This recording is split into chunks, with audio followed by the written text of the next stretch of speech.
ইবাদত কবুল হওয়ার জন্য 10টা পাপ ছাড়তে হবে। নাম্বার 1 মুনাফিকি। নাম্বার 1 কি বলেন? মুনাফিকি।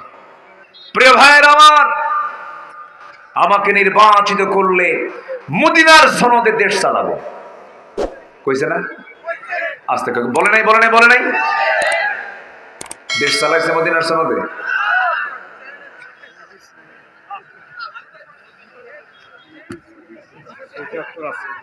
হ্যাঁ, মাঝে মাঝে ফতুয়া দিতেন, লাকুম দীনুকুম ওয়ালিয়া দীন, বুখারী শরীফের 40 পারা।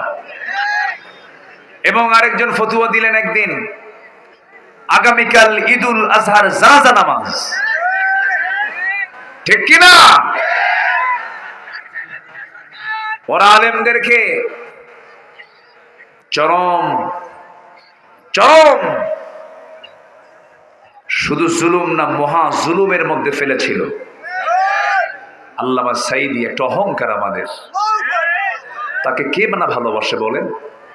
বর্তমান প্রেজেন্ট ওয়ার্ল্ডে এই শতাব্দীর 180 কোটি মুসলমানের দুনিয়ায় সবচাইতে গ্রহণযোগ্য জনপ্রিয় ব্যক্তি হচ্ছেন আল্লামা সাঈদী রাহিমাহুল্লাহ। সেই লোকটাকে জেলখানাও বাঁচতে দিল না। সম্মানিত হাজিরিন, বহুদিন পর এই এলাকায় বলা চলে মূল মাহফিল আমার ছিল হলো 13 মাইল গড়ে যে ঈদগাহ মাঠ। আমি সেখানে পরপর মনে হয় 5-6 বার আমার আসা হয়েছে। আমার মানিক ভাই, আমার লতিফ ভাই সহ তারা এই আয়োজনটা করে থাকেন। বারবার চেয়েছেন, আমি আসতে পারিনি।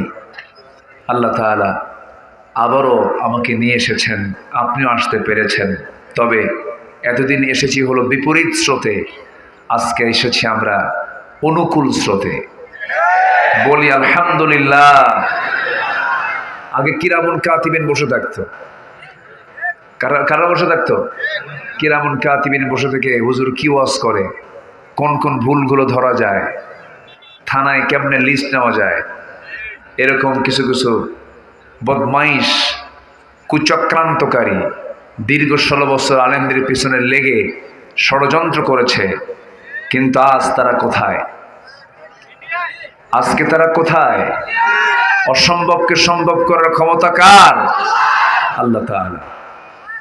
আল্লাহ রাব্বুল আলামিন বলেন, ইন্নামা আমরুহু ইযা আরাদা শাইআন আন ইয়াকুলা লাহু কুন ফায়াকুন। আমার আল্লাহ যখন কোন কাজের সিদ্ধান্ত নিয়ে নেন, সময় লাগে না, শুধু বলেন কোন হয়ে যাও, সঙ্গে সঙ্গে মাইক্রো সেকেন্ডের চেয়েও আরো দ্রুত হয়ে যায়। জোরে বলে সুবহানাল্লাহ।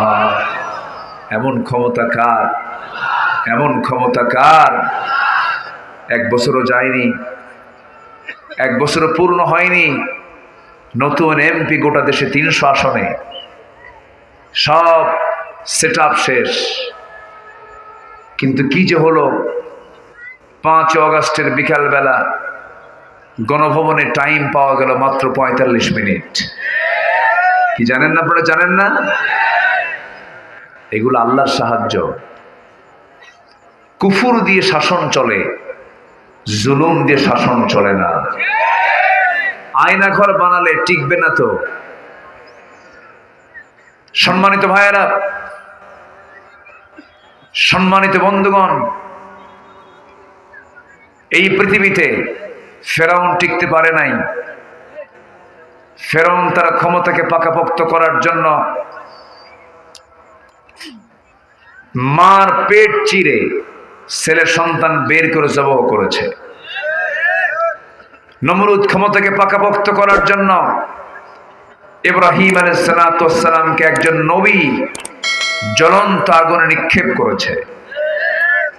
আবু জাহেল আমার নবীজির নবুয়তকে বানচাল করার জন্য বারবার হত্যার ষড়যন্ত্র করেও ব্যর্থ হয়েছে। সেই আবু জাহেলকে শিশুর হাতে নমরুদকে ন্যাংরা মশা দিয়া আর ফেরাউনকে পানিতে চুবনি খাওয়ায়া মেরেছেন তিনি আমার কে? আল্লাহ। সে আল্লাহই পারেন সবকিছু। এটা শিক্ষা। বাড়াবাড়ি করা যাবে না, জুলুম করা যাবে না। বাড়াবাড়ি জুলুম আল্লাহ সহ্য করেন না। কথা ক্লিয়ার? কথা ক্লিয়ার? এটা সে যে ক্ষেত্রেই হোক না কেন, আপনার ব্যক্তিগত জীবনও হতে পারে। বাড়াবাড়ি করবেন তো, জুলুম করবেন তো আপনার পরিণতি ভয়াবহ হবে। সাথে অহংকার, সাথে কি অহংকার আরো ধ্বংসের মূল কারণ। একটা শব্দ শেষ করে দিয়েছে। চাকরি কি রাজাকারের নাতিপুতিরা পাবে? একটা অহংকার আকাশ থেকে সব ভেঙ্গে চুরমার করে দিয়েছেন। তিনি কে? আল্লাহ। এই দেশে সবার বসবাস করার অধিকার আছে না নাই? আসতে বলবেন না, আছে না নাই? সবাই বসবাস করবে, মুক্ত মনে থাকবে। সকল স্বাধীনতা দেওয়ার আগে জাতিকে দিতে হবে কথা বলার স্বাধীনতা। কথা বলতে দিতে হবে। সম্মানিত ভাইয়েরা, বহু কথা আছে, আস্তে আস্তে শোনাবো। সময় দেবেন তো? এই ছেলেটা উঠে কেন? এই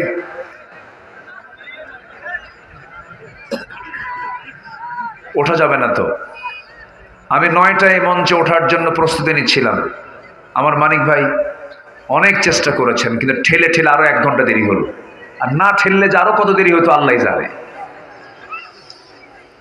সুসময়ে সব কাজগুলো করলে ভালো হয়। আমি খুব বেশি লম্বা সময় নেব তা না, আমি একটা বিষয়ের দিকে আস্তে আস্তে আগায় যাচ্ছি। সম্মানিত বন্ধুগণ, আমরা ইবাদত করি, কিন্তু সব ইবাদত কি কবুল হয়? আসতে বলে, সব ইবাদত কি কবুল হয়? হয় না। কেন? ইবাদত আমি করি, নামাজ পড়ি, দোয়া করি, এই দোয়াগুলো কেন কবুল হয় না? ইবাদত কবুল কেন হচ্ছে না? যে কারণে ইবাদত কবুল হয় না তার কিছু কারণ আছে। মোটামুটি ইবাদত কবুলে 10টা অন্তরায় আছে কোরআনের আলোকে। এই 10টি অপকর্ম থেকে যদি আমরা নিজেকে পরহেজ রাখতে পারি, আমি যা বলবো আমার আল্লাহ তাই শুনবেন। সুবহানাল্লাহ বলবেন না? আগ্রহ কি আছে শোনার? সবার কি আগ্রহ আছে? আমাকে সবচেয়ে বেশি শোনেন কে? আসতে কয়। অনেকের মনে হয় বউ নাকি? আমাকে সবচেয়ে বেশি শোনেন কে? আমাকে সবচেয়ে বেশি কাছে জানেন কে? আমার মনের মালিক কে? পৃথিবীর কোন মানুষ কি মনের খবর জানেন? আমার মনের খবরটাও জানেন। তিনি আমার কে? মা ফি সুদুরিকুম, তোমার অন্তরে যা আছে তাও আমি জানি। আমার বন্ধুগণ, সেই মহান রব্বুল আলামিন আমাকে আপনাকে একটা লক্ষ্য নিয়ে দুনিয়াতে পাঠিয়েছেন। লক্ষ্য একটাই। সবাই আমরা নামাজের মধ্যে সেই লক্ষ্য পূরণের জন্য আল্লাহর কাছে দোয়া করি। সবাই বলুন, ইয়্যাকা না'বুদু ওয়া ইয়্যাকা নাস্তাঈন। আয় আল্লাহ তাআলা, তোমার ইবাদত করি, তোমার কাছে সাহায্য চাই। এই দুনিয়াতে আমরা তার দাসত্ব মেনে নেওয়ার জন্য এসেছি। আমরা একটা টাইম নিয়ে এসেছি। লা ইস্তাখিরুনা সাআতাও ওয়া লা ইস্তাকদিমুন। যে সময় আল্লাহ পাক আমাকে বেঁধে দিয়েছেন, 1 সেকেন্ড আগেও মরণ হবে না, 1 সেকেন্ড পরও মরণ হবে না। যখন সময় হয়ে যাবে, মালাকুল মউত জান কবজ করে নিয়ে চলে যাবে। আমার আপনার শুধু স্থানান্তর হয়ে যাবে। আমার কোনো মরণ নাই। মূলত শুধু দুনিয়ার জিন্দেগিতে লাশটা পচে যাবে, কিন্তু রুহের জায়গায় চলে যাবে, ইল্লিন যাবে অথবা সিজ্জিনে চলে যাবে। জান্নাতি হলে ইল্লিন যাবে, জাহান্নামী হলে সিজ্জিন চলে যাবে। আমার বন্ধুগণ, এই দুনিয়ার জিন্দেগিটা হলো একটা ওয়েটিং রুমের মতো, এখন আছে কিছুক্ষণ পরে নাই। দুনিয়ার সব কিছু ছেড়ে একদিন চিরস্থায়ী জিন্দেগির জন্য আমাকে প্রস্তুতি নিতে হবে। সেই দিন যাকে আমরা দুনিয়াতে আপন মনে করেছি, আমার মা পর হয়ে যাবে, আমার বাবা পর হয়ে যাবে, আমার স্ত্রী পর হয়ে যাবে, আমার সন্তান পর হয়ে যাবে, আমার ভাই ব্রাদার সব পর হয়ে যাবে। শুধুমাত্র একমাত্র কেবলমাত্র যিনি কাছে থেকে ছিলেন, কাছে আছেন, কাছে থেকে যাবেন, তিনি আমার কে? আসতে বলবেন না, তিনি আমার কে? আল্লাহ। সে আল্লাহর কাছে আমরা যে আমলনামা নিতে চাই, সে আমলনামাটা যেন দুর্বল না হয়। আমলনামা হবে দু হাতে, বাম হাতে আমলনামা কেউ নিয়ে যাবে, ডান হাতে আমলনামা কেউ নিয়ে যাবে। কিন্তু আমরা চাই, সবাই বলুন তো, আমরা আমলনামা নিতে চাই বাম হাতে না ডান হাতে? বাম হাতে না ডান হাতে? আমরা আল্লাহর সামনে লজ্জা নিয়ে উঠবো না সম্মান নিয়ে উঠবো? সম্মান নিয়ে উঠতে হবে। পাপীর কাতারে নাম দেখে আল্লাহর সামনে দাঁড়ালে বড় লজ্জায় পড়ে যেতে হবে। আল্লাহকে সামনে যখন আমি পেয়ে যাব, লজ্জায় যেন না পড়ে যাই। এই জন্য আমি যে ইবাদতগুলো করছি, সে ইবাদতগুলো যেন কবুল হয়ে যায়। সেই কবুল না হওয়ার পেছনে যে অন্তরায়গুলো আছে, যে বাধাগুলো আছে, যে অপকর্মগুলো আছে, তার মোটামুটি 10টা পয়েন্ট আমি আলোচনা করতে চাচ্ছি। হাজারবার বান্দা যদি ইবাদত করে, নামাজ পড়ে, রোজা রাখে, দান করে, সাদকা করে, জিকির করে, এইরকম ফিকির করে, সব কিছু ঠিকঠাক আছে, কিন্তু বান্দার মধ্যে যদি 1 নাম্বার মুনাফিকি থেকে যায়, ওই বান্দার কোনো ইবাদত কবুল হবে না। কার দরবারে? কবুল হবে না। তাহলে 1 নাম্বার হলো কি করলে? বলেন কি করলে? মুনাফিকি করলে। মুনাফিকি করলে পরে বান্দার কোনো দোয়া কবুল হবে না। আমি কি আলোচনা চালিয়ে যাব? আমার কথা কি শোনা যায়, বোঝা যায়? কোনো সমস্যা নাই তো? বলি আলহামদুলিল্লাহ। মুনাফিক কাকে বলে? মুনাফিক মোটামুটি 4টা বৈশিষ্ট্য যার মধ্যে পাওয়া যাবে, সে মোটামুটি মুনাফিক হাদিসের দৃষ্টিকোণ থেকে। মুনাফিক কিন্তু কোনো কাফের না, মুনাফিক কিন্তু কোনো মুশরিকও না। মুনাফিকের চেহারায় দাড়িও থাকতে পারে, চোখে সুরমাও থাকতে পারে, পরনে জুব্বাও থাকতে পারে, এবং সে প্রথম কাতারের মুসল্লিও হতে পারে, সে হাজিও হতে পারে, সে দানবীরও হতে পারে, কিন্তু সে একজন মুনাফিক। কেমন করে? মুনাফিকের 1 নম্বর চরিত্র হলো ভিতর কথা আর ভিতর কখনো তার এক হয় না। এরকম লোক তো দিনাজপুরে খুঁজে পাওয়া যাবে না। আসতে বলে আছে না নাই? দেখেন না, দাড়ি রাখতে হবে নবীর মহব্বতে। দাড়িটা আমরা রেখেছি কার মহব্বতে বলেন? নবীর মহব্বতে। দাড়ি রাখাটা রাসূল ওয়াজিব করে দিয়েছেন, এটা ওয়াজিব। দাড়ি কাটা ছাটা হারাম, গুরুত্বপূর্ণ একটা ইবাদত এটা। এই জন্য আমরা দাড়ি রাখি, রাসূলের মহব্বতে রাখি। কিন্তু এমনও লোক আমার দেশে আছে, দাড়ি রাখে আবার নিজের প্রয়োজনে কাটে। আছে না নাই? আসতে আছে না নাই? শুধু দাড়ি কাটে না, মাথার সাদা চুল কালো বানায়, পাঞ্জাবি খুইলা গেঞ্জি বানায়, পায়জামা খুইলা লুঙ্গি পড়ে বাঁচার জন্য।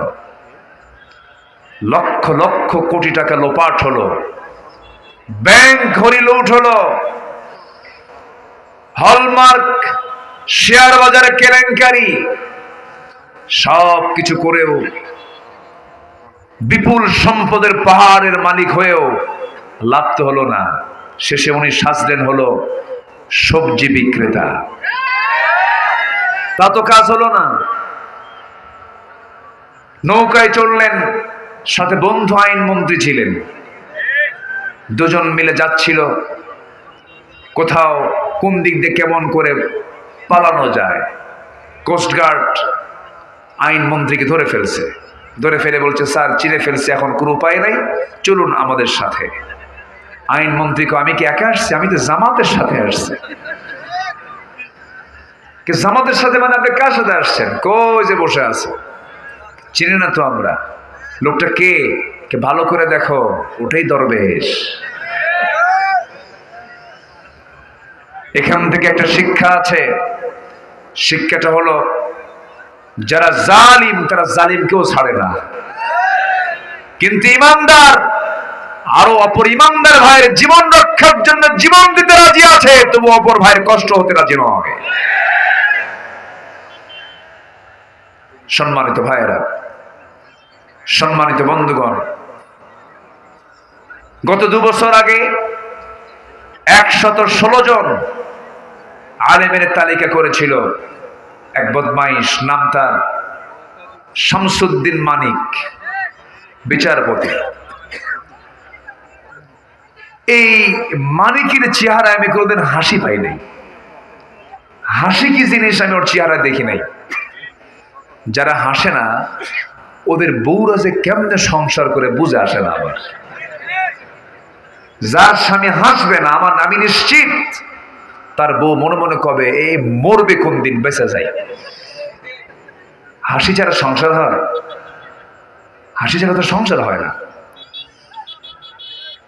এই বদমাইশটা আমার নামটাও ঢুকিয়েছিল এই তালিকার মধ্যে।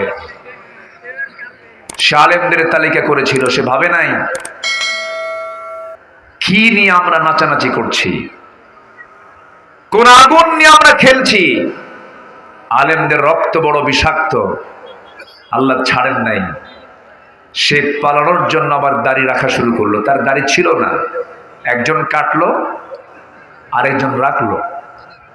সিলেট দিয়ে পালাবে, সিলেটবাসী তাকে ধরে ফেললো, খুব সম্মান করেছে, বিসি শুদ্ধ আউট করছে। সম্মানিত বন্ধুগণ, ওরা এতদিন আমাদের তালিকা করেছে, এখন আমার দেশের বাম রাম নাস্তিক বদমাইশদের তালিকা এখন আমাদের করার সময় হয়েছে। ওই জাহাঙ্গীরনগর ইউনিভার্সিটি পবিত্র অঙ্গনে প্রকাশ্যে দিবালোকে আরেক মানিক 100টা নারীর জীবন শেষ করে ধর্ষণের সেঞ্চুরি উদযাপন করার জন্য সাংবাদিক ডেকে মিষ্টি বিতরণ করেছে। আমরা দাবি করি এই সমস্ত কুলাঙ্গারদের ধরে প্রকাশ্যে ঝুলায় মেরে রক্ত মাংস হাড় হাড্ডি কুত্তা বিলাই দিয়ে খাওয়ানো দরকার। রাজি আছেন কারা কারা? হাত উঁচু করে দেখার মুসলমান।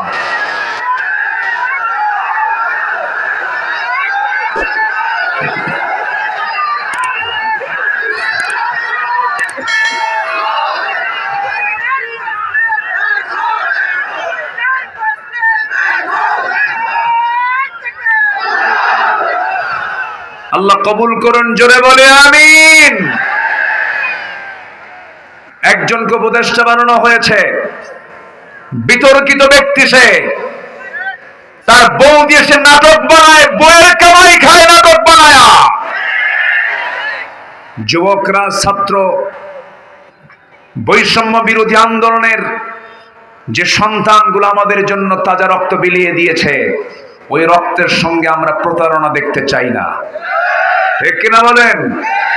সুযোগ সন্ধানে কোনো ব্যক্তিকে আমরা আশ্রয় প্রশ্রয় দেব না। মুনাফিকের জায়গা আল্লাহর কাছেও নাই, আমাদের কাছেও নাই। কথা ক্লিয়ার? রাগ করতেছেন? রাগ করলেও কিচ্ছু করার নাই। আলোচনা চালাবো, জোরে বলি ইনশাআল্লাহ। ইবাদত কবুল হওয়ার জন্য 10টা পাপ ছাড়তে হবে। নাম্বার 1 মুনাফিকি। নাম্বার 1 কি বলেন? মুনাফিকি। প্রিয় ভাইয়ের আমার, আমাকে নির্বাচিত করলে মদিনার সনদে দেশ চালাবো, কইছে না? আস্তে বলে নাই, বলে নাই, বলে নাই। দেশ চালাইছে মদিনার সনদে।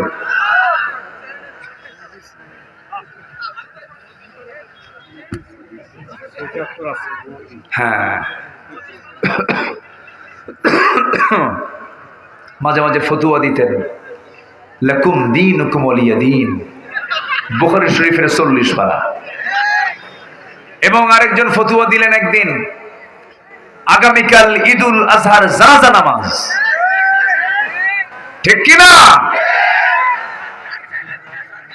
ওরা আলেমদেরকে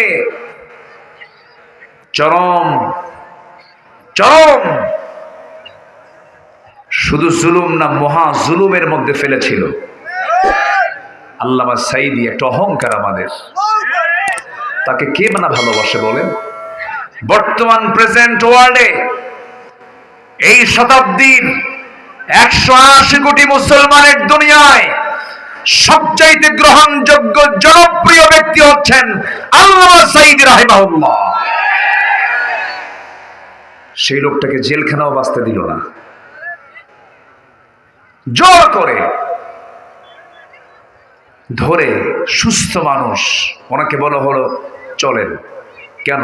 অসুস্থ। আর আমি তো সুস্থ, আমি অসুস্থ হলে তো আমাকে নিয়ে যাবেন কেন? আপনি অসুস্থ। রুগী কয় আমি অসুস্থ, আর ওরা কয় কি অসুস্থ। নিয়ে চলে গিয়ে হসপিটালে ভর্তি করে। এটা তাজা মানুষ, এটা তাজা প্রাণ, এই জাতির কর্ণধার। কত অবাধ্য সন্তান তার ওয়াজ শুনে চোখের পানি ফেলে মার খেদমত করা শুরু করেছে। কত বেনামাজি, সুদখোর, শরাবখোর, লম্পট, লাম্পট্য ছেড়ে আল্লাহওয়ালা হয়ে গেছে। যারা হলেন এই জাতি গড়ার কারিগর, সমাজ সংস্কারক, সেই লোকটাকে হসপিটালে জোর করে ভর্তি করে পয়জনিং করে 13 আগস্ট রাতের বেলা তাকে দুনিয়া থেকে বিদায় করে দেওয়া হয়েছে। তাফসীর মাহফিলের এই প্ল্যাটফর্ম থেকে সুস্পষ্ট জানান দিতে চাই, যাদের চক্রান্তে এমন একজন মহান ব্যক্তির এই হত্যাকাণ্ড ঘটানো হলো, অবিলম্বে তাদের দৃষ্টান্তমূলক শাস্তি আমরা কামনা করছি।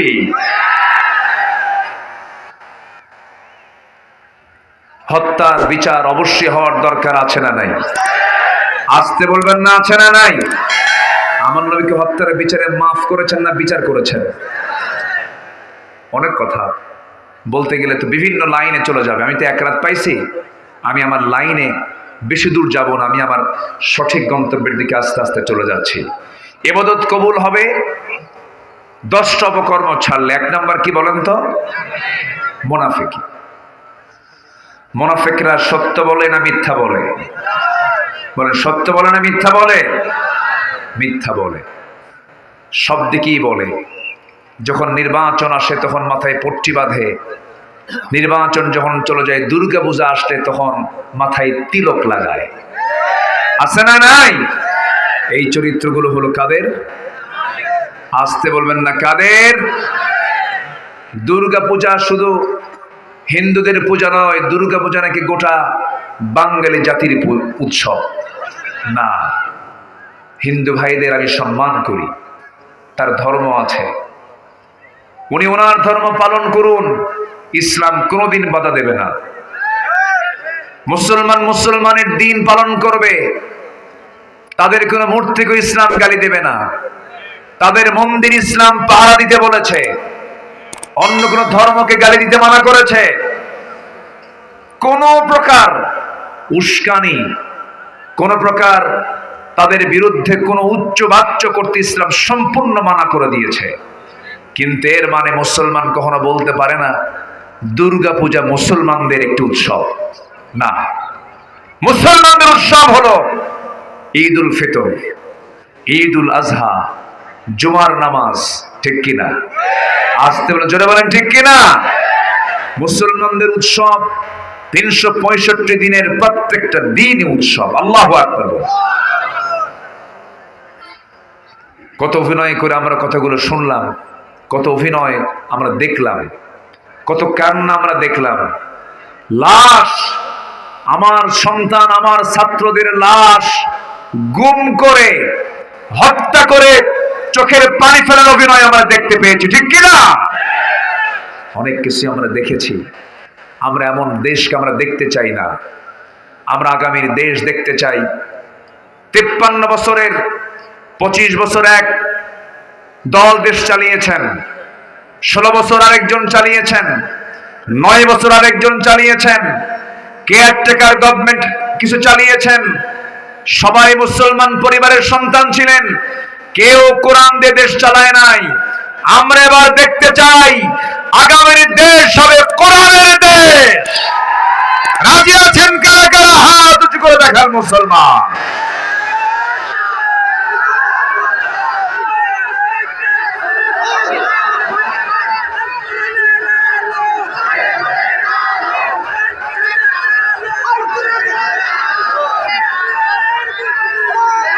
আল্লাহ কবুল করুন, জোরে বলি আমিন।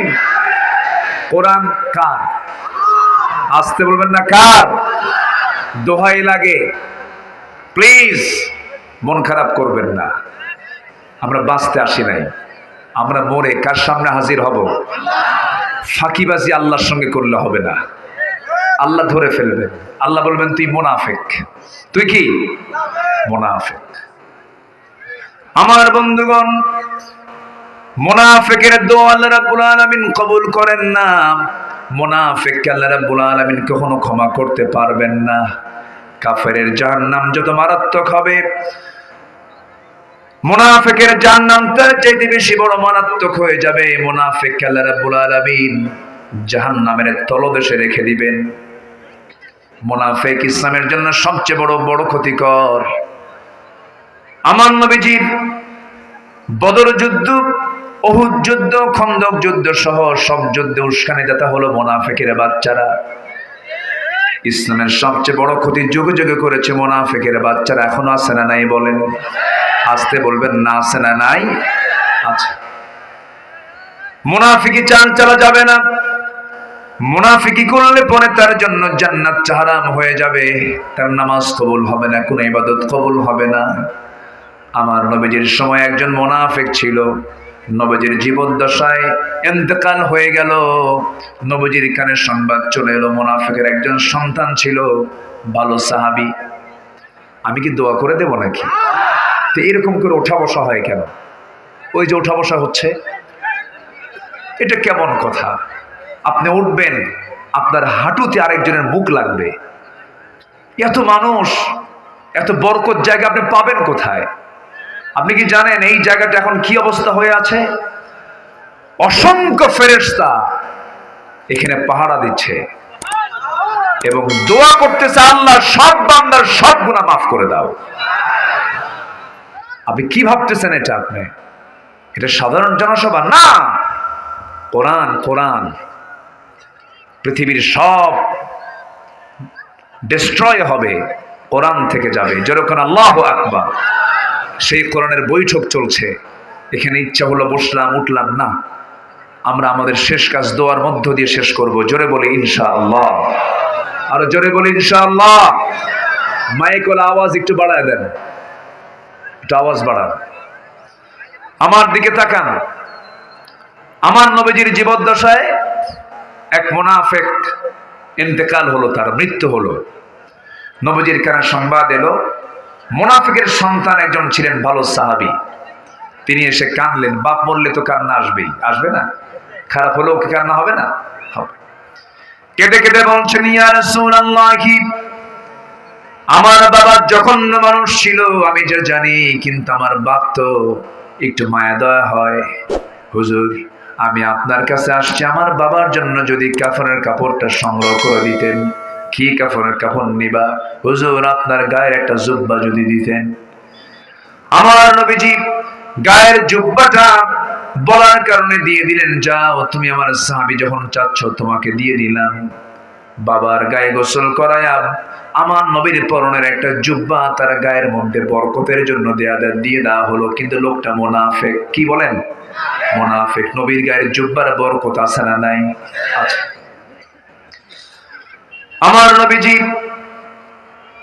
মদিনার মসজিদে বসা, কিছুক্ষণ পর ওই মুনাফিকের সন্তান সাহাবী ছিলেন, ভালো ছিলেন, তিনি এসে বলছেন, হুজুর, কাফনের কাপড় তো পরাইয়া দিছি, জানাজাটা কে পড়াবে? আপনার কাছে এসেছি, আমি জানি আমার বাপ জঘন্য মানুষ, যদি আপনি আমার বাবার জানাজার নামাজটা পড়াতেন খুব আমি খুশি হতাম। বাবার জন্য কে না চায় বাবার গুনাহগুলো মাফ হয়ে যাক। সঙ্গে সঙ্গে আমার নবী রাসূল বললেন, সাহাবীরা, তুমি আমার প্রিয় সাহাবী, তুমি যখন বলে ফেলেছো আমি তোমাকে কেমন করে মানা করি, যাও, রাজি হয়ে গেলাম, তোমার বাবার জানাজা আমি যাব। কিন্তু লোকটা কি বলেন? মুনাফিক। নবীজি চলে গেলেন, সামাজিকতা রক্ষা করলেন, সাহাবীর কথা তিনি বারণ করতে পারলেন না। জানাজা শুরু হয়ে যাবে, আমার নবীজি জানাজা শুরু করবেন, এমন সময় পিছন দিক থেকে একজন সাহাবী, তার নাম হলো ওমর, খুব মেজাজি সাহাবী ছিলেন, খুব গরম সাহাবী ছিলেন।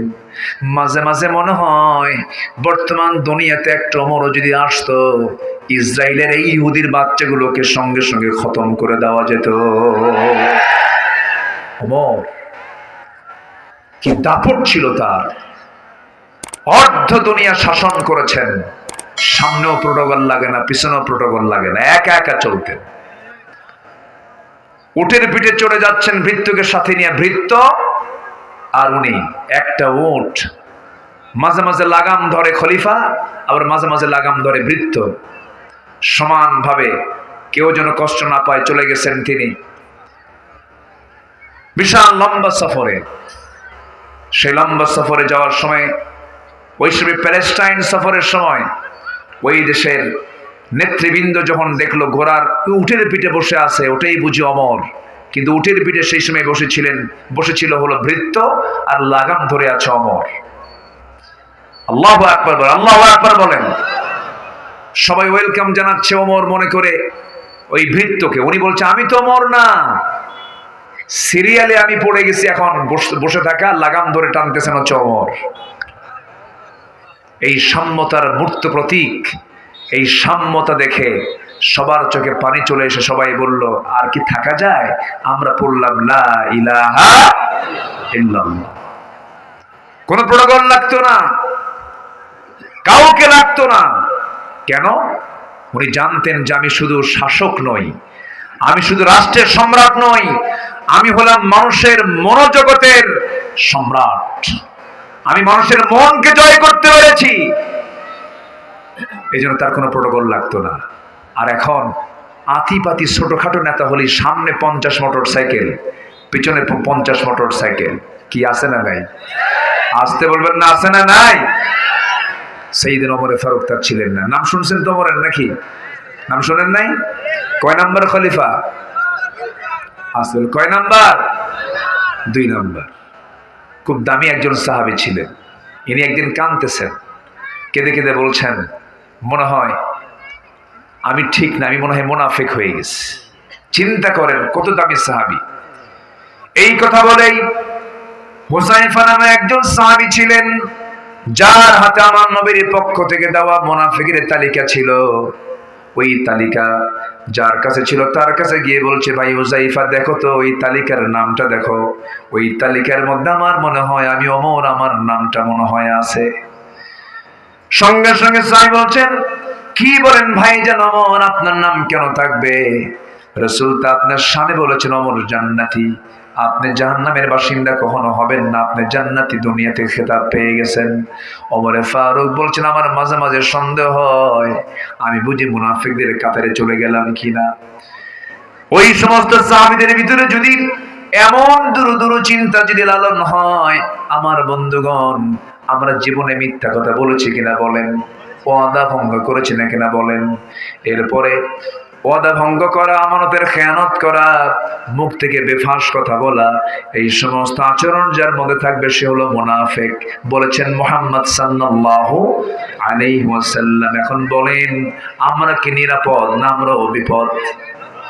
বলেন বলেন বলেন, আমরা কি নিরাপদে না আমরাও বিপদে? আমরাও বিপদ। আমার বন্ধুগণ, একটু কান লাগাবেন, মনোযোগ দিয়ে শুনবেন। আমার নবীজি জানাজায় হাজির হলেন। সাইয়েদনা ওমর ফারুক পিছন থেকে বলছেন, ইয়া রাসূলুল্লাহ, আপনি কার জানাজা পড়াচ্ছেন? রাসূল বলছেন, ওমর রে, আমি সব জানি, সব দেখতেছি, কিন্তু আমার উপায় না, আমি জানাজাটা পড়ায় দেই। আমার নবীজি জানাজা সম্পূর্ণ করার সঙ্গে সঙ্গে আয়াত নাযিল হয়ে গেল, হে রাসূল আপনি দোয়া চান বা না চান, আপনি মুনাফিকদের জন্য যদি 70 বারও যদি দোয়া করেন, ওই দোয়া আমি আল্লাহ আমার দরবারে মঞ্জুর হবে না। জুব্বা দিয়ে লাভ হলো না, নবীজি জানাজা পড়ায়ও লাভ হলো না, কারণ লোকটা কি বলে, লোকটা কি মুনাফিক। এই মুনাফিকরা কি না করেছে, অনেক কিছুই করেছে। আমার নবীজির দাম্পত্যময় জীবনকে তারা অসুখী করে ফেলেছিল। ছোট্ট একটা ইতিহাস মনে পড়লো, মুনাফিকরা কত চক্রান্তকারী হতে পারে। আমার নবীজি কোন এক অভিযান থেকে ফিরে আসতেছিলেন, যুদ্ধে বের হয়েছিলেন। ফিরে আসার পথে আমার রাসূল কিন্তু বউকে সাথে নিয়ে চলতেন। আলহামদুলিল্লাহ বলেন, জোরে বলি আলহামদুলিল্লাহ। আমার নবীজি জীবনে হজ করেছেন একবার। কয়বার? আসতে বলবেন না, কয়বার? আর আমার দেশের কিছু হাজি আছে 10 বার হজ করেও বিড়িও ছাড়ে না, গাঁজাও ছাড়ে না। আছে না নাই? বারবার হজ করলে যে আপনি বিশাল বড় বুজুর্গ হয়ে গেছেন এটার কোনো কারণ না। জীবনে একবার হজ করা কি ফরজ, বারবার যাওয়ার কি দরকার আপনার? বরং ওই টাকা দিয়ে আপনার প্রতিবেশী যদি অভুক্ত থাকে, প্রতিবেশীর বাড়িতে আপনি একটা গরু কিনে দেন,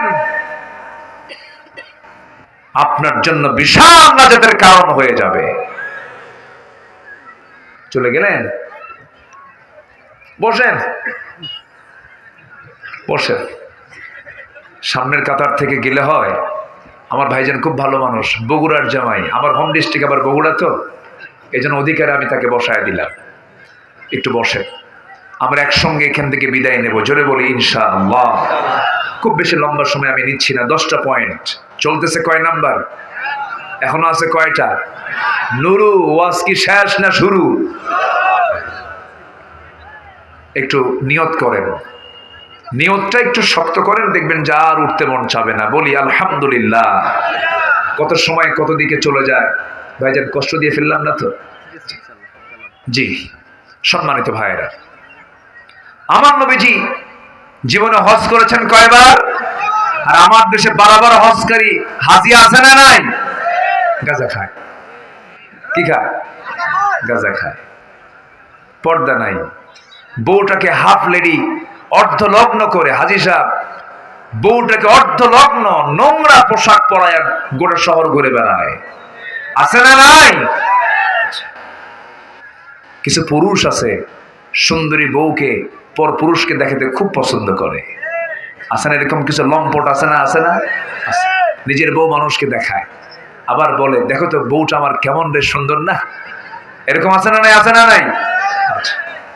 আবার দেখানোর কৌশলও ভিন্ন, একদম আপডেট ভার্সন R15, হোন্ডার পিছনের সিট, প্যাসেঞ্জার সিট 3 তলা, আর ড্রাইভিং সিট হলো আন্ডারগ্রাউন্ড মাটির সাথে। 3 তলায় বউকে চড়াইয়া দেয়, অর্ধলগ্ন পোশাক পরায়া। শুরু করলো 13 মাইল গড়িয়া থেকে 10 মাইল হয়ে কোন দিক? একদম দিনাজপুর কিসের মোড়? লিলির মোড়। আচ্ছা, দিল একদম মেডিকেল মোড় পর্যন্ত এক টান দিল হোন্ডা দিয়া। পিছনে তো বউ আছেই, চুলটা ছেড়ে দেওয়া। এখন স্বামী মনে করলো যদি হঠাৎ করে কারো দেখা যদি মিস হয়, হোন্ডার আওয়াজটা বাড়ান দরকার, পাইপ খুলে ফেললো। স্যালেঞ্জার আছে না, খুলে ফেলে। এখন আওয়াজ হচ্ছে হোন্ডার না হেলিকপ্টারে? হেলিকপ্টার। বাস এক টান দিল, সব জাতি শুধু এইরকম করে ছায়া আছে। দেখলো সন্ধ্যার সময় বউটার আবার ছবি একখান তুললো গোধূলি বেলায়, লাল শাড়ি, লাল ঠোঁট, কপালে একখান টিপ, গালে আটা ময়দা, ছবি একখান তুলে ফেসবুকে পোস্ট করে লিখলো, আসুন প্রিয় ভাইরা, আসুন সবাই মিলে আমার বউটাকে জামাতের সাথে দেখি। আছে না নাই? এগুলো লম্পট, এগুলো কি বলেন তো? এরা সমাজ নষ্টকারীরা। আমার নবীজি বউ নিয়ে গেছেন, কিন্তু পর্দা ছাড়া না, পর্দা সহ। পর্দা সহ। কোন এক অভিযান থেকে তিনি আসতেছেন, হাজার হাজার সাহাবী মদিনায় ফিরবেন। আমার নবীজি বললেন, সাহাবীরা আমরা মদিনার দিকে ফিরতেছি, হঠাৎ করে কেউ যদি বাদ পড়ে যায়, বাদ পড়েই যেতে পারে। আমি একজন সাহাবীকে দায়িত্ব দিলাম, সাফওয়ান এদিকে আসো, তোমাকে দায়িত্ব দিচ্ছি। তোমার দায়িত্ব হলো আমার যে সমস্ত সাহাবীগুলো ফেরার পথে বাদ পড়ে যাবে, সেই বাদ পড়া সাহাবীগুলোকে তুমি নিয়ে মদিনা পর্যন্ত পৌঁছায় দিবা। ঠিক আছে হুজুর। কেউ বাদ পড়ে নাই, বাদ পড়েছেন মিসেস মুহাম্মদ আয়েশা সিদ্দিকা রাদিয়াল্লাহু তাআলা আনহা, তিনি বাদ পড়েছেন।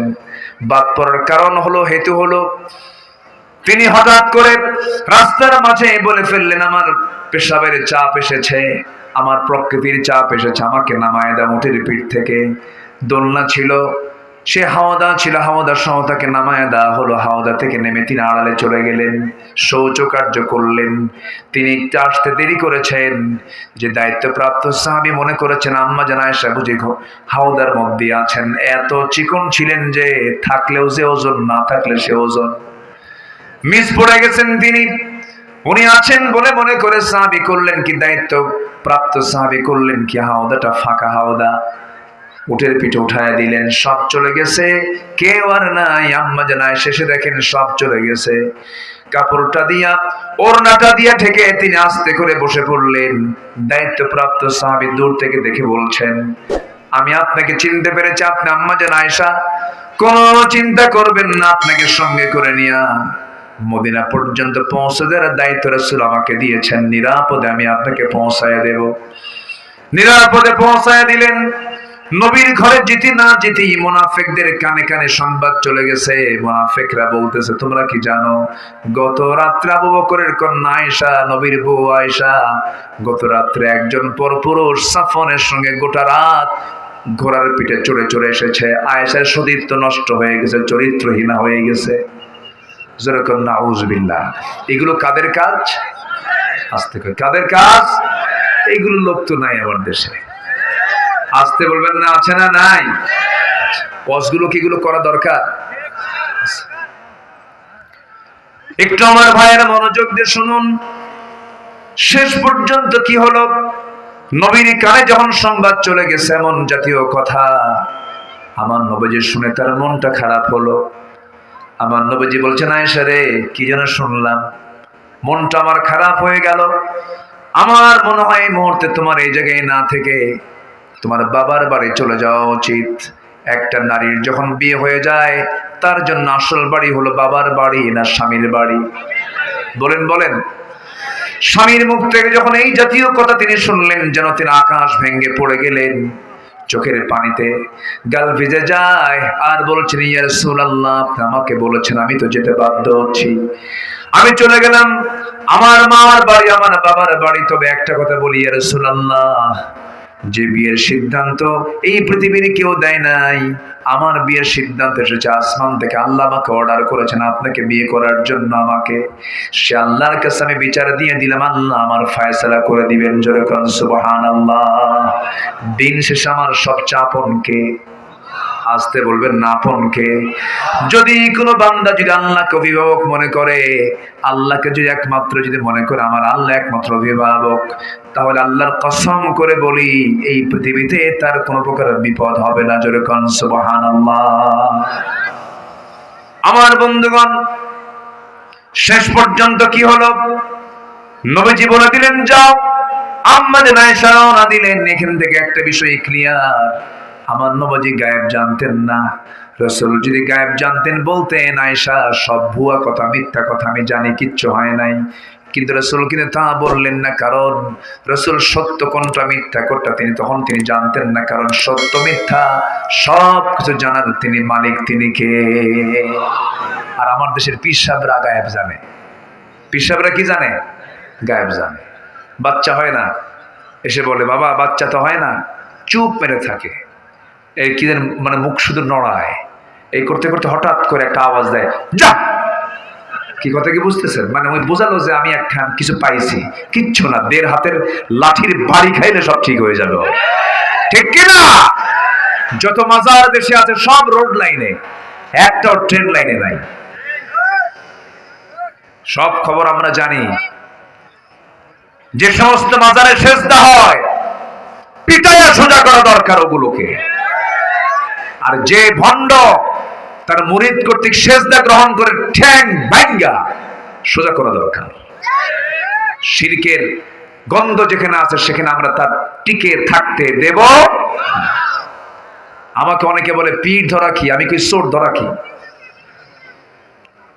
আমি পীরকে গালমন্দ করছি না, আবার আমার কথা কোন দিক দিয়ে কোন প্যাঁচ লাগায় কি যে করবে ক্যামেরাম্যান আমি আল্লাহ জানে। এই যে একটা কথা বললাম, এখন এটাকে যে কোন দিকে কি নিয়ে কোথায় যে নিয়ে যাবে, আল্লাহি আমি পীরকে গালমন্দ করছি না। সঠিক পীর যদি হয় আপত্তি নাই। শাহজালাল ইয়ামিনী সিলেটে শুয়ে আছেন, খান জাহান খুলনায় শুয়ে আছেন, কারামত আলী জয়নপুরি রংপুরের মাটিতে শুয়ে আছেন, রাজশাহীতে শাহ মাকদুম শুয়ে আছেন।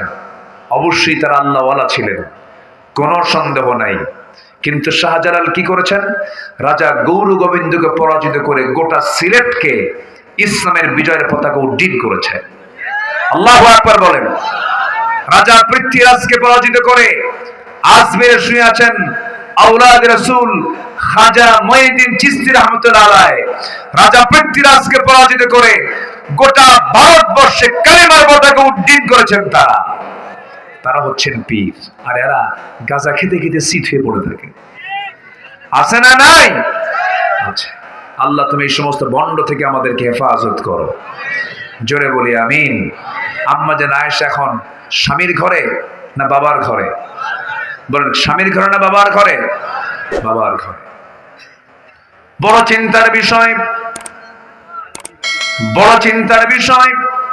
নবীজির কানে সংবাদ চলে এসেছে আয়েশা নাই।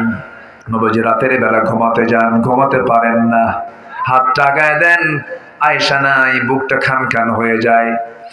ওই দিকে আম্মা জান আয়েশা সিজদায় পড়ে পড়ে কাঁদেন। চিকন মানুষ আরো পাটখড়ির মতো চিকন হয়ে যেতেছেন, চোখের পানিতে যায় নামাজ ভিজতে থাকে। আম্মা জান আয়েশাও কাঁদেন, আমার নবীজিও কাঁদেন। নবীজির কান্না দেখে সাহাবীরাও কাঁদেন। আর মুনাফিকরা, আজ থেকে মুনাফিকরা হাসে। দেখেন আল্লামা সাঈদী ফাঁসির দিন গণজাগরণ মঞ্চে মিষ্টি বিতরণ করেছে ওরা। করে নাই, করে নাই, করে নাই, করে নাই, করে নাই, করে নাই, করেছে। আমার ভাইয়েরা, মুনাফিকরা যুগে যুগে ছিল, এখনো আছে। আম্মা জান আয়েশা বলেন, এত বড় বিপদে পড়েছিলাম আমি আয়েশা, আমি আল্লাহর প্রতি তাওয়াক্কুল করেছি, আল্লাহ আমাকে সাহায্য করেছেন। আম্মা জান আয়েশা বলেন, আমি 9টি কারণে শ্রেষ্ঠ। আল্লাহ পাক আমাকে শ্রেষ্ঠত্ব দান করেছেন 9টা কারণে। নাম্বার 1, আমি আয়েশা 9 বছরের বয়সে আমি আমার রাসূলের বউ হওয়ার সুযোগ পেয়েছি, স্ত্রী হওয়ার সুযোগ পেয়েছি। 13 বছরের নববধূ হয়ে নবীর ঘরে পদার্পণ করেছি। নাম্বার 3 হলো আমি জিবরাইলকে নিজের চোখে দেখেছি। আম্মা জান আয়েশা বলেন, আমি নিজেকে ধন্য মনে করি, আমি নবীর সঙ্গে যখন একই কাঁথার নিচে শুয়ে থাকতাম সেই সময় জিবরাইল ওহী নাজিল করতেন। আমি নিজেকে ধন্য মনে করি। আমি আয়েশা, আমার শানে আল্লাহ তাআলা আমাকে লক্ষ্য করে কয়েকটা আয়াত নাজিল করেছেন। আমি আয়েশা নিজেকে ধন্য মনে করি, রাসূল যখন মারা যাবেন কোন স্ত্রীর ঘরকে পছন্দ না করে আমার নবী আমার ঘরকে পছন্দ করে আমার ঘরে তিনি ইন্তেকাল করেছেন। আমার উরুতে মাথা রেখেছেন, বালিশ দিয়েছি আগায়। রাসূল বলেছেন, আয়েশা বালিশ নেব না, তোমার উরুটা আমাকে বিছায়া দাও। আমি উরুটা বিছায়া দিলাম। নবীজি আরাম ফরমালেন, শুয়ে থাকলেন। প্রচন্ড মাথা ব্যথা, প্রচন্ড কষ্ট পাচ্ছেন আমার রাসূল। আমার নবীজির এমন দৃশ্য দেখে আম্মা জান আয়েশা মাথায় পানি ঢেলে দিচ্ছেন। আমার নবীজি হঠাৎ করে বলছেন, আয়েশা রে, মুখে কেমন যেন দুর্গন্ধ মনে হচ্ছে, মিসওয়াক লাগবে, কেমন করে উঠবো আমি? আমার ভাই আবু বকরকে বললাম, একটা মেসওয়াক এনে দেওয়া হলো। মেসওয়াকের আগাটা শক্ত দেখে আমি আয়েশা চাবায়া চাবায়া নরম করে দিলাম। নবীজির হাতে যখন দিলাম, মেসওয়াকের আগায় কিছু থুতু লাগানো ছিল। আমার নবীজি অসুস্থ শরীর নিয়ে আমার লাগানো মেসওয়াক, থুতু লাগানো মেসওয়াকটা নিয়ে মেসওয়াক না করে প্রথমে চুষে চুষে আমার থুতুগুলো পান করে মুসকি মুসকি হাসি দিয়ে বলছেন, আয়েশা রে, গায়ে কোনো শক্তি নাই, কিন্তু আমি তোমাকে দারুণ ভালোবাসি। আম্মা জান আয়েশা বলেন, আমি নিজেকে ধন্য মনে করি, আমার জীবনে আমার রাসূল তার জীবনের শেষ খাবার খেয়েছেন আমি আয়েশা, আমার মুখের লালা। রাসূল যখন মারা যাবেন, আয়েশা বলেন, আমার সঙ্গে তার সর্বশেষ কথোপকথন হয়েছে। রাসূল আমার সঙ্গে কথাবার্তা বলছিলেন। রাসূল যখন দুনিয়া থেকে বিদায় নেবেন, আমাকে বলেন, আয়েশা রে, দেখো তো আমার কলেজার টুকরা মেয়ে ফাতিমা কোথায়। ফাতিমার নাম নেওয়ার সঙ্গে সঙ্গে দরজা খুলে গেল। দরজা খুলে যাওয়ার সঙ্গে সঙ্গে রাসূল বলছেন, ফাতিমা কান্দো কেন? হাউমাউ করে কাঁদতেছেন। রাসূল কানের মধ্যে মুখ ঢুকে বলছেন, ফাতিমা রে, কান্দার দিন শেষ, আমি রাসূল দুনিয়া থেকে বিদায় নেব, মালাকুল মউত চলে আসতেছে। তবে একটা সান্ত্বনা তোমাকে দেই ফাতিমা, দুনিয়ার জিন্দেগিতে যেমন তুমি আমার কাছে ছিলে, আমার মৃত্যুর পরে তোমার মৃত্যু হয়ে যাবে, তুমি আমার কাছাকাছি কবরের মাটিতে থেকে যাবে। ফাতিমার কান্না বন্ধ হয়ে গেল। আমার নবীজি মৃত্যুর জন্য প্রস্তুতি নিয়ে নিলেন। আম্মা জান আয়েশা বলেন, আমি নিজেকে ধন্য মনে করি, রাসূল দুনিয়া থেকে যখন বিদায় হয়ে যাবেন আমাকে লক্ষ্য করে বলছেন, আয়েশা রে, আমার উম্মতকে সর্বশেষ একটা মেসেজ জানায় দিও, আমার উম্মতরা যেন কখনো 5 ওয়াক্ত নামাজ না ছেড়ে দেয়। সবাই কি নামাজ পড়তে রাজি আছেন ভাই? নামাজ 5 ওয়াক্ত পড়বেন কারা কারা, একটু হাত তুলে দেখান দেখি। জোরে বলি ইয়া আল্লাহ, আরো জোরে ইয়া আল্লাহ, ইয়া রহমান, ইয়া রহিম। আমাদেরকে 5 ওয়াক্ত সালাত আদায় করার তৌফিক তুমি আল্লাহ দিয়ে দাও। জোরে বলি আমিন, আরো জোরে আমিন। নামাজ আছে যার, ঈমান আছে তার, নামাজ আছে যার, চরিত্র আছে তার, নামাজ আছে তার, শৃঙ্খলা আছে তার, নামাজ আছে যার, বরকত আছে তার। নামাজ নাই যার, তার কিচ্ছু নাই। নাউজুবিল্লাহ বলে। সম্মানিত ভাইয়েরা, আম্মা জান আয়েশা এবার বলছেন, রাসূল যখন ইন্তেকাল করবেন আমাকে হঠাৎ করে বলছেন, আয়েশা, মৃত্যুর দুয়ারে মালাকুল মউত চলে আসছে, জান কবজ করে ফেলবি, যে কোনো মুহূর্তে আমি দুনিয়া থেকে বিদায় নিয়ে নেব। দেখো তো আয়েশা, ঘরের মধ্যে কোনো গহনা আছে নাকি, সোনা আছে নাকি? গোটা ঘর তন্ন তন্ন করে খুঁজে 4-5টা স্বর্ণের বার পাওয়া গেল। হাতের তালুতে নিয়ে বলছে, আয়েশা রে, এতটুকু সম্পদ আমার ঘরে রাখতে চাই না, আল্লাহর দ্বীনের জন্য আমি সম্পদগুলো আমি দান করে দুনিয়া থেকে বিদায় নিতে চাই। রাসূল বিদায় নিলেন। বিদায় নেওয়ার আগ মুহূর্তে সর্বশেষ কথা বলেছেন আম্মা জান আয়েশার সাথে। তিনি বলেন, আমার সঙ্গে তার সর্বশেষ কথা হয়েছে, আমি নিজেকে ধন্য মনে করি, রাসূল যখন দুনিয়া থেকে বিদায় নেবেন, বিদায়ের পরে তার যে কবরটা হয়েছে, সেই কবরটা হয়েছে আমার ঘরের ভিতরে। আমি নিজেকে ধন্য মনে করি। আমার বড় শখ ছিল আমি আয়েশা নবীর পাশে ঘুমাবো, আমার নবীর পাশে আমার বাপ ঘুমিয়ে আছেন। আমার বড় শখ ছিল আমি আমার রাসূলের পাশে শুয়ে থাকবো। কিন্তু ইসলামের বড় একজন খলিফা ওমর ফারুক যখন তার ছেলে সন্তানকে পাঠায় দিয়ে আমাকে বললেন, ওরে আয়েশা, আমার বড় শখ আমি নবীর সঙ্গে থাকবো, এত বড় ব্যক্তিকে আমি কেমন করে মানা করি? আমি আমার জায়গাটা আমি ওমরকে অক্ফ করে দিয়েছি। দিলটা কত বড়, জোরে কর সুবহানাল্লাহ। আম্মা জান আয়েশা এত বড় একজন দামি নারী ছিলেন, তার বিরুদ্ধে মুনাফিকরা সতীত্বের হুমকি দিয়ে দিল, সতীত্ব নিয়ে প্রশ্ন তুললো। এটা কাদের কাজ বলেন? আসতে বলবেন না, কাদের কাজ? যারা সতীর শব্দের নারীর প্রতি মিথ্যাবাদ দেবে, যারা মিথ্যা সাক্ষী দেবে, এদের প্রতি আল্লাহর রহমত না লানত, রহমত না লানত, এদের কোনো দোয়া কবুল করবেন না কে? আমার বন্ধুগণ, আম্মা জান আয়েশা সিদ্দিকা রাদিয়াল্লাহু তাআলা আনহা এক পর্যায়ে চরম টেনশনে পড়ে গেলেন। হারে, কখন ওহী নাযিল হবে? নির্দিষ্ট দিনগুলো পার হয়ে গেল, নবীর কাছে ওহী নাযিল হলো, ইন্নাল্লাযীনা জাউ বিল ইফকি উসবাতুম মিনকুম, হে রাসূল, মুনাফিকরা যত ষড়যন্ত্র পাকিয়েছিল সব ষড়যন্ত্র আল্লাহ বুমেরাং করে দিয়েছেন। জিবরাইল বলছেন, আয়েশা যা ছিল তাই আছে, আয়েশার চরিত্রের কোনো পরিবর্তন হয় নাই। সে একজন ভালো নারী, সতী নারী, কোনো সমস্যা নেই। আমার নবীজি এত আনন্দিত হলেন, দৌড় মেরে চলে গেলেন শ্বশুর বাড়িতে। গিয়ে ডাকছে, আয়েশা রে কোথায়? কোনো জবাব নাই। আবার বলছে, আয়েশা কোথায়? জবাব নাই। এবার বলছেন, হুমায়রা কোথায়? লাল টুকটুকে মেয়ে, তুমি কোথায় গেলে? সুন্দরী আমার মেয়েটা কই গেলে? সুন্দরী আমার বউটা কোথায় গেলে? আমার বন্ধুগণ, মেয়েদেরকে আপনি যত প্রশংসা করবেন মেয়েরা তত বেজার না খুশি? আসতে কয়, নিজের বউকে খুশি করবেন সবাই, মনে থাকবে তো? অন্যের বউ না কিন্তু নিজের বউ, এটা যেন মনে থাকে। আবার আমার নবীজি ডাকতেছেন কিন্তু উত্তর দিচ্ছেন না। এক পর্যায়ে কাছে পেলেন, পেয়ে বলছে, আয়েশা তুমি কি জানো তোমার শানে আল্লাহ তাআলা আয়াত নাজিল করেছেন, তোমার চারিত্রিক সনদ আল্লাহ নিজে দিয়েছেন, তোমার কোনো দোষ নাই।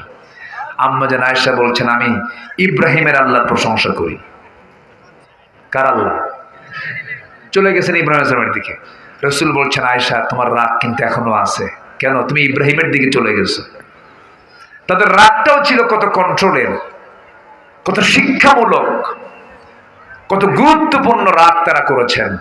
আর আমাদের রাগের তো কোনো সাইজ বাইজ নাই। রাগ উঠলেই কিছু পুরুষ আছে বউকে সকালে তালাক দেয়, বিকেলও তালাক দেয়। আসতে কবে না, আছে না নাই? বিবাহিত জীবনে সবচেয়ে বেশি ধৈর্যের পরিচয় দেবে পুরুষ না নারী? না স্বামী না স্ত্রী? চুপ করে আছে, হুজুর কব না, আপনি বইয়ের কথা বলে দেন। কে কে কে বেশি ধৈর্য ধরবে বলেন? বলেন, স্ত্রী না স্বামী? স্বামী। কারণ স্বামীকে আল্লাহ তাআলা পরিচালক বলেছেন। স্বামীর ভিতরে কন্ট্রোলিং পাওয়ারটা থাকতে হবে। স্বামী ধৈর্যের পরিচয় বেশি দেবে। মেয়েরা যে ধৈর্য ধরবে না তা না, ধরবে, কিন্তু এখানে নেতৃত্ব দেবে কে বলেন তো? স্বামী। এই বিষয়গুলো আমরা খেয়াল করব। জোরে বলে ইনশাআল্লাহ। আমার এই একটা কথায় অনেকের সংসার টিকে যাবে। খুব দামি কথা তো এটা। আপনি যদি রেগে যান আপনি পারবেন না। আল্লাহ তাআলা নারীকে বানিয়েছেন সোজা হাড়ে না বাঁকা হাড়ে? বাঁকা হাড়ে। আপনি যত প্রশংসা করবেন তত ভালো।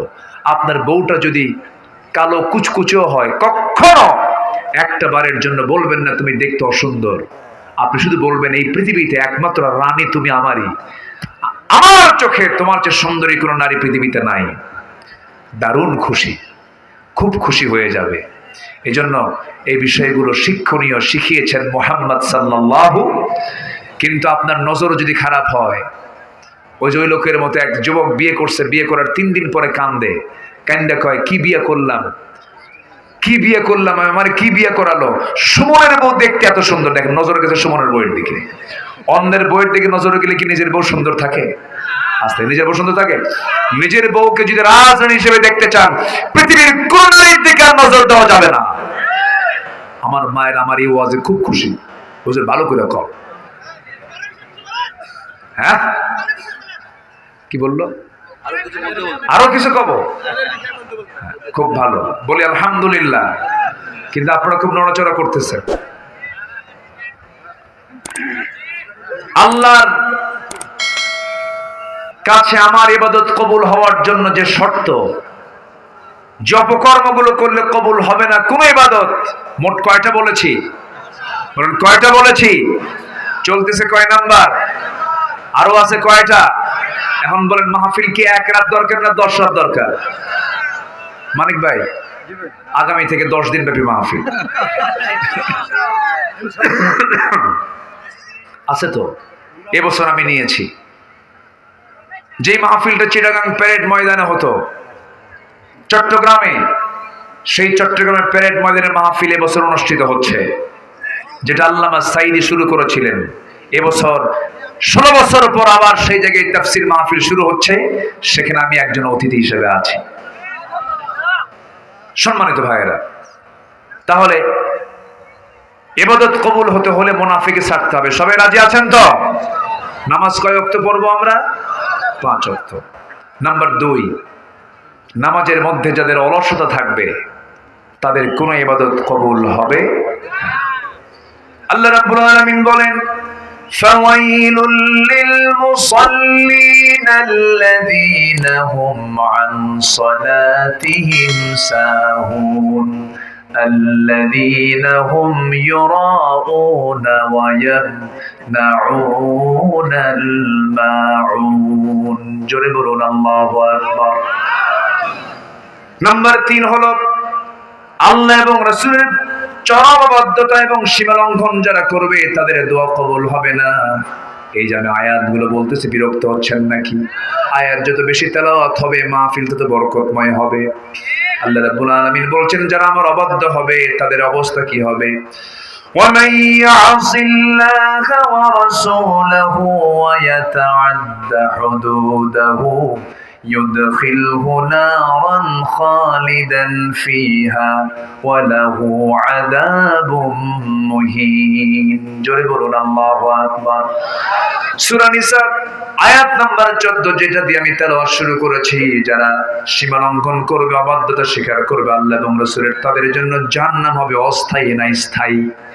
পার্মানেন্ট জাহান্নাম তাদের জন্য বরাদ্দ হয়ে যাবে। নাম্বার 4 হলো আল্লাহর সঙ্গে যারা শিরিক করবে তাদের কোনো ইবাদত কবুল হবে না। মাজার পূজা করা যাবে না, শিরিক পূজা করা যাবে না, শনিবারে বাঁশ কাটা যাবে না, মঙ্গলবার বিয়ে হওয়া যাবে না, বিয়ের দিন বৃষ্টি হলে পরে সারাদিন তারা চোখের পানি ফোরাবে না। এই সমস্ত কথাগুলো আমার দেশে চালু আছে না নাই? এগুলো বিশ্বাস করা ইমানদারের কাজ না শিরকের কাজ? শিরকের কাজ। সকালবেলা বেশি করে বাকি দিবেন আর বৃষ্টির দিন বিয়ে করবেন, যা কইছে তার উল্টা করবে। বৃষ্টি কি গজব না রহমত? রহমত। আল্লাহ রাব্বুল আলামিন বলেন, ইন্নাল্লাহা লা ইয়াগফিরু আন ইউশরাকা বিহি ওয়া ইয়াগফিরু মা দুনা যালিকা লিমান ইয়াশা ওয়া মান ইউশরিক বিল্লাহি ফাকাদ দাল্লা দালালান বাঈদা। সূরা নিসা ভার্স নাম্বার 116, 116 নম্বর আয়াত। শিরক যারা করবে তাদের জন্য জান্নাতটা বাজেয়াপ্ত হয়ে যাবে, জান্নাতের গন্ধ তারা পাবে না, তাদের কোনো ইবাদত কবুল হবে না। নাম্বার 5 হলো সামনে পিছনে যারা পরনিন্দা করবে, পরচর্চা করবে, তাদের কোনো দোয়া কবুল হবে না, তাদের কোনো ইবাদত কবুল হবে না। এমন লোক বুঝি বাংলার জমিনে নাই? পরনিন্দা, পরচর্চা, গীবত চর্চা, এই সমস্ত লোকগুলো আজকের সমাজে আছে না নাই? ওই যে ত্রিমোহনীর মোড়ে, চতুর্থ চৌমোহনীর মোড়ে, রাস্তার মোড়ে মোড়ে কিছু দোকান খোলা থাকে, 4 দোকান। সেই 4 দোকানে বসে সারাদিন গীবত শিকায়েত করে এমন লোক আছে না নাই বলেন? আমি ওই 4 দোকানের নাম দিয়েছি হলো গীবত খানা। কি খানা? গীবত খানা, গীবতের চর্চা করে।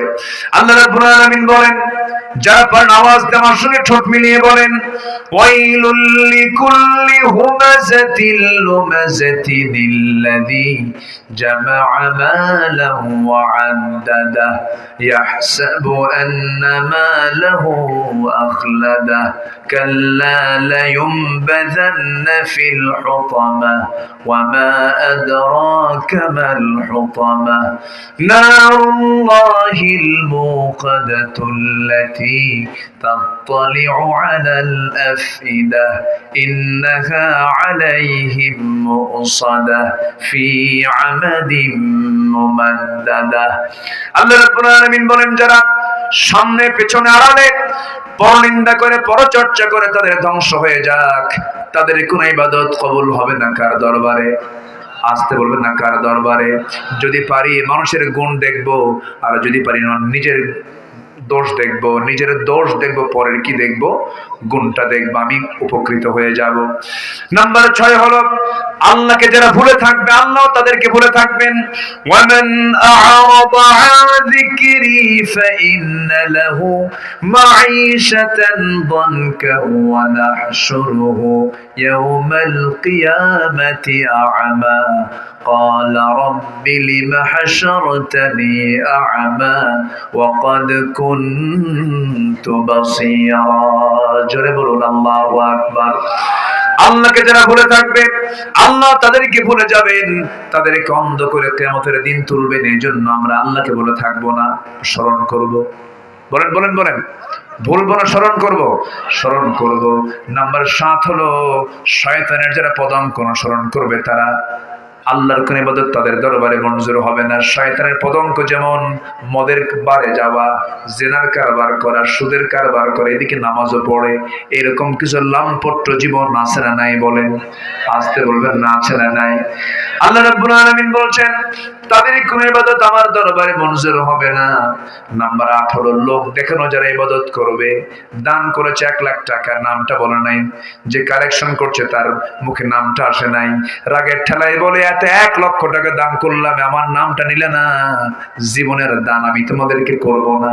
এমন দানবীর বুঝি বাংলার জমিনে নাই? আসতে বলবেন না, আছে না নাই? লোক দেখানো যারা দান করবে, লোক দেখানো যারা ইবাদত করবে, তাদের কোনো ইবাদত আল্লাহর দরবারে মঞ্জুর হবে না। আল্লাহ বলছেন তাদের কোনো দোয়াও কবুল হবে না। নাম্বার 9 হলো যারা কুফরি করবে, কুফরি করলে পরে তার কোনো দোয়া কবুল হবে না। ইন্নাল্লাযীনা কাফারু লান তুগনিয়া আনহুম আমওয়ালুহুম ওয়ালা আওলাদুহুম মিনাল্লাহি শাইআ ওয়া উলাইকা হুম ওয়াকুদুন নার। জোরে বলুন আল্লাহু আকবার। সূরা আলে ইমরান আয়াত নাম্বার 10।